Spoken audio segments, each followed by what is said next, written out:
The papyrus fragment that references Jesus' wife is likely ancient, not forged. Known as the Gospel of Jesus' Wife by the Harvard professor who first announced its discovery in September 2012, the document has undergone a series of tests by researchers at various universities. They've determined it was penned sometime between the 6th and 9th century in Egypt. The handwriting and ink on the fragment were also examined. Both appear to be consistent with the time period.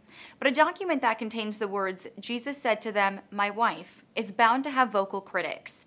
When it was first announced, a Vatican newspaper, L'Osservatore, called it a fake. Even now, an Egyptologist at Brown University told the New York Times the tests were irrelevant. An undergraduate student with 1 semester of Coptic can make a reed pen and start drawing lines. The researchers cannot definitively dispute these claims. One writes, "I have not found a smoking gun that indicated beyond doubt that the text was not written in antiquity, but nor can such an examination prove that it is genuine." The controversy here is, of course, the reference to Jesus' wife. Karen King, who announced the document, says those few words don't prove Jesus was married. She sat down with the Boston Globe to discuss the content of the document.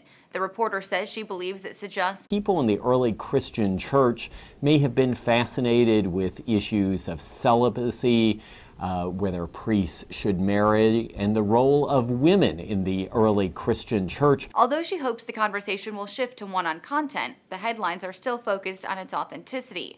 And at this point, the articles lean more fact than fiction. For Newsy, I'm Lauren Goris.